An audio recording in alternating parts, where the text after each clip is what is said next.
Ken, Rule 48 got some discussion today at your meetings. Can you bring us up to speed on what happened? Well, basically, we're going to expand the rule. We think it's a good rule. We're heading in the right direction. Taking out basically blindside to make it more all over the ice. So the game's evolving and the rules are evolving. You want to add to that, Rob? I think so. I think we tried to broaden the head hit rule, the illegal shots to the head. And like today, we had a good consensus. We have a process we go through with the union in a week here to get things going through. But I think we're making progress. There keeps being this dialogue about north-south. So I didn't hear you say laterals out, or is that coming out of the rule? Well, what they want to do is they want to broaden that. And in a sense, anything to the head, illegal contact to the head, targeted or a principal point of contact, yeah, that will become a penalty. Is what? Just a 2-minute minor automatic, or? Well, we're going to adjust the rules on the ice, and that's the one thing we need to kind of clear up and make sure that the amount of penalty that'll be situated, it could be a 2 or a 5. Ken, you're a team that breaks up the middle. No team does it like Detroit. So you've got guys that are in that danger zone, both in your own end at the blue line and certainly coming through the middle at the far blue line. So what is your theory on how to prevent guys getting killed? First the forwards, and then we'll get to the defensemen going. Well, I think that's the hot topic. It's such a fine line between what's legal and what's illegal.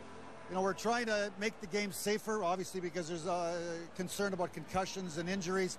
But at the same time, we want to keep the physicality in the game. So there is an obligation on a player to protect himself. But, you know, you look at the game the other night when Horton got hurt. I think the biggest thing was that it was such a late hit. It's hard to defend yourself. So, you know, when players are coming up the ice, they have to be responsible. Had it not been a late hit, should it have still been a penalty because it was contact with the head, Rob?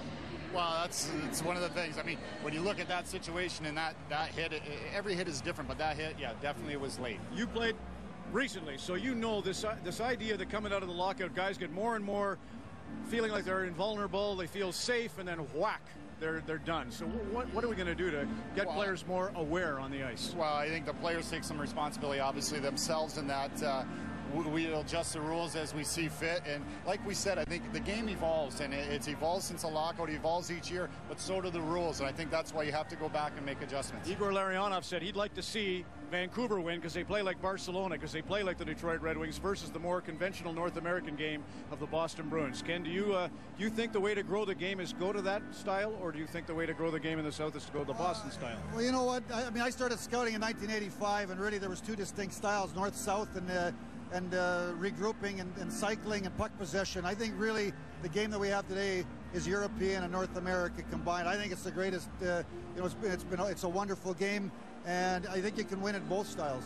What about impropriety of having GM's canvas, Ken? Colin Campbell, I asked him once, who's the guy that you trust the most? And he said you. So he'd obviously come to you on a lot of these supplementary discipline calls. Tell us a little bit about that relationship, and if you think it's out of line to have the guy at Hockey Ops talking to GMs. Well, on occasion, you know, first off, Coley and I go back to the late 80s when he was a coach for the Red Wings, assistant coach. So, you know, I've obviously got a relationship, and I think that, you know, maybe at times he's pulled a couple of people, but for the most part, I think it's been overblown. I think for the most part, they've done it in-house. I think on occasion, Colin has asked for some opinions, or maybe not in specific situations, but over the course of time. So, you know, I think it goes to the integrity. I don't think anybody has more integrity in the game than Colin Campbell. So if anybody out there is concerned about the decision-making process, I think it's been held up the most integrity. Last thing, Rob, will you change that? Are you thinking you and Brendan of gassing that idea? Well, I mean, Brendan will have the ultimate say, obviously, in this, and he's going to have a panel around him, and he'll surround him with the right people. But again, it's getting the feeling, getting the understanding of what is right and what is wrong, and educating the players on that process. All right, wish we had more, but we don't have the time for that. Scott